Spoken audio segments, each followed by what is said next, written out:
All right, let's get right into it. Today, we're going to explore the pretty fascinating and kind of dangerous connection between how our own brains think and how our AI tools, well, how they don't really think at all. You've totally been there, right? You ask an AI chatbot a question, and it fires back an answer with just absolute, unshakable certainty. It sounds so authoritative, so smart. But have you ever just paused for a second and wondered, wait, is that actually right? This isn't just some casual thought, you know. It's actually becoming one of the biggest challenges in all of technology. And the scale of this problem, it's pretty staggering. A 2024 study found that when large language models were given legal questions, a shocking 88% of their answers had incorrect information. They literally hallucinated facts. And here's the kicker. They delivered those completely wrong answers with the exact same unwavering confidence as the correct ones, no hesitation whatsoever. I mean, just take a look at this study from Carnegie Mellon. They had AI models play a game that was kind of like Pictionary. Before it started, Google's Gemini model predicted it would correctly guess about 10 out of 20 drawings. In reality, it got less than one right. Not even one. But then, and this is the truly wild part, when they asked it afterwards how it did, its confidence had actually increased. It estimated it got over 14 correct. It was fantastically wrong, and it had no clue. See, here's the crucial difference. When we humans fail at something, we tend to adjust our confidence, right?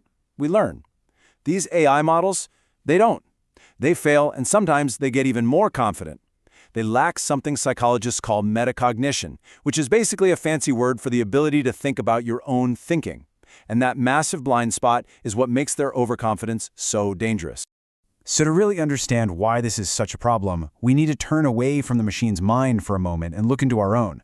This whole thing connects directly to the groundbreaking work of Nobel laureate Daniel Kahneman, who figured out that our brains have two very different ways of operating.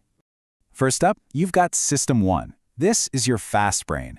It's the part that finishes the phrase bread and without you even trying. It's totally automatic, it's intuitive, and it's always on. It's your gut feeling, the source of all your instincts. And yeah, it's incredibly efficient, but it's also where all our biases and snap judgments live. And then you've got its counterpart, System 2.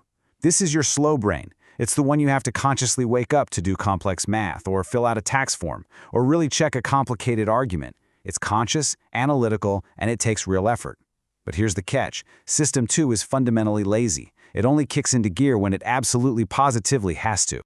So the contrast between them is pretty stark. System 1 is our always-on autopilot, making thousands of effortless little decisions a day. System 2 is like the lazy but powerful monitor that's supposed to step in and correct System 1's mistakes. The big problem is, a lot of the time, it just doesn't bother. And that's exactly where things get risky.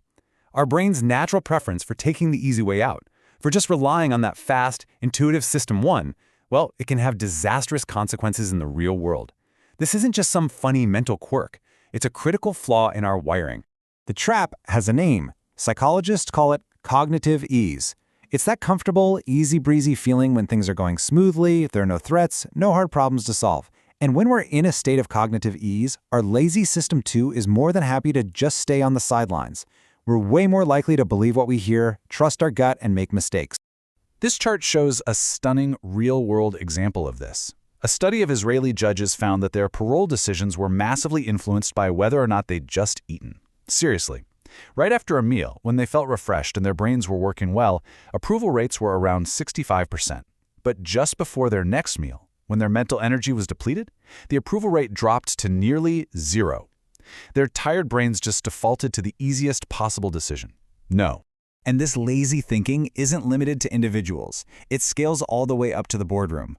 Overconfident CEOs, often running on pure emotion and that feeling of cognitive ease, start to believe they have superior skills and they totally underestimate risks. They let their fast, intuitive System 1 make billion-dollar decisions that desperately need slow, deliberate System 2 thinking. And the result? It can be absolutely catastrophic. The AOL-Time Warner merger is the textbook example. It was fueled by the dot-com mania and just sheer overconfidence. Executives ignored all the warning signs and rushed into a deal that led to a staggering $99 billion loss just 2 years later. It was a monumental failure of System 2. So, if our reliance on fast, confident thinking can be so dangerous, what's the solution? Well, it brings us to a really radical idea in our fast-paced world. the hidden power of slowing down and embracing a little doubt. Our culture loves to celebrate speed. We have all these sayings like, fortune favors the bold, which is pure System 1 thinking, right? It's the mantra of the decisive risk-taker, the leader who just acts on instinct. But then we have the complete opposite advice. Look before you leap. And that is the voice of System 2, warning us to just pause for a second, to think, and to analyze before we act. Our own common wisdom is totally conflicted. And this conflict really reveals the true purpose of doubt. It isn't a sign of weakness. It's the trigger that activates our thoughtful System 2. It's that feeling of uncertainty that forces us to question, to investigate, and to actually learn. You know, like the proverb says, doubt is the key to knowledge. It's what prevents us from being dangerously wrong. And this is so important. We need to debunk this myth that speed equals intelligence. It's just not true. Research consistently shows there's no real link. Taking longer often means you're processing information more deeply, which leads to better accuracy and better recall later. After all, the student who finishes an exam first isn't always the one who gets the highest score, right?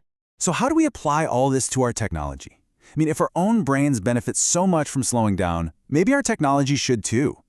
This idea is the foundation of a growing movement, one that proposes a whole new path forward. It's called Slow Tech, and it imagines a completely different goal for our tools. First, technology should be good. For an AI, this means designing systems that don't just give you a fast answer, but actually help you find a thoughtful one. Second, it has to be clean, respecting our planet. And third, it must be fair, which in AI terms means transparency and accountability, so we can see how an answer was generated, instead of just getting a confident black box response. Ultimately, Slow Tech is a call to build doubt and deliberation right into our AI. Imagine an AI that, instead of just stating a fact, presents you with counterarguments, or shows you its sources, or maybe even just admits when it's not sure. It's all about creating tools that encourage and engage our slow, reflective System 2, instead of just feeding the fast, impulsive, and often wrong certainties of System 1. Which leaves us all with a final question. In a world that is obsessed with making everything faster, more efficient, more automatic, we really have to ask ourselves, what have we lost? And what could we gain, both as individuals and as a society, by rediscovering the profound and absolutely necessary value of a pause?